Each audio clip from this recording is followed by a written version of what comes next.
Election 2012, the Wall Street Journal special coverage, live from the Democratic National Convention, all week on WSJ Live. At their convention last week, Republicans fanned disappointment in the first term of President Obama. Now Democrats get their chance to hit back. Their convention gets started this week, today in Charlotte. Wall Street Journal's Laura Meckler joins us from Charlotte right away. Laura, good morning. Well, 4 years, really, President Obama's going to tell us about the 4 years we have to look forward to if we elect him to a second term. What picture is he going to paint, and what will he tell us about how he's going to get us there? Really, what the Democrats believe his imperative this week to do is to let people know who may not be quite sure about him. They still like him. They still want him to succeed. They're just not sure whether he has a workable plan for the future, that he's going to lay out a roadmap, they say, where so people can see how the next 4 years will be better on the economy in particular. And what will that roadmap, do we have any sense for what that roadmap will be? Yeah, it focuses on some very specific issues that he's been talking about on the trail for months.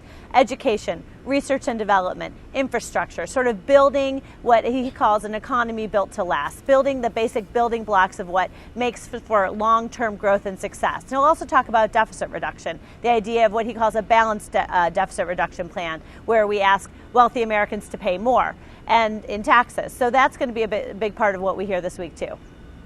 Now, one thing he's going to try to press, Laura, you mentioned in your page one story today, is his advantage among Hispanics and also women. Tell us about that advantage and how he will press it. Well, they're really two separate stories. With women, he has a large gender gap. Women are much more likely to support the president than they are to support Republican Mitt Romney. And he wants to continue to increase that gap. And how he'll do that is on a couple different fronts. One of them is on social issues. They've been pressing the issues of access to contraception and abortion rights very strong for the last several months, as well as support for Planned Parenthood, which relates to both of those issues. With suburban women who tend to swing between the parties in elections, they tend to really favor Democrats on these points. So you're going to hear a lot about that this week. Some of the leaders in the pro-choice movement will be speaking. Some of the people who were sort of very prominent during the dispute over contraception coverage by insurance companies will be there too.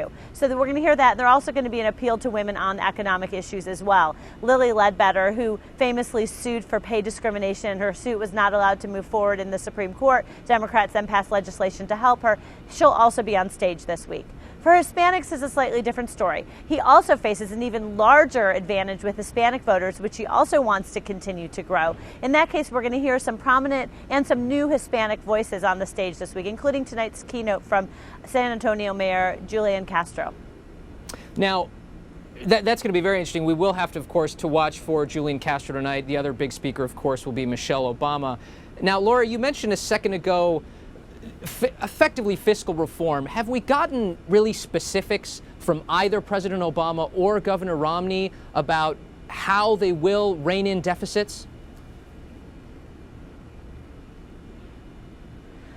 Well, Barack Obama has been president for 4 years. He's required to produce a budget every year. So he has actually given us quite a few specifics. He has to. So he said how he would do it. He's reduced the deficit, not eliminate it, reduce the deficit by letting the tax cuts for those earning over income over $250,000 expire. Those Bush-era tax cuts for upper income Americans, those would expire, and with some restraint on entitlements, although not a full-fledged overhaul of entitlement programs. He hasn't talked about that, but he has talked about what his deficit reduction plan would be.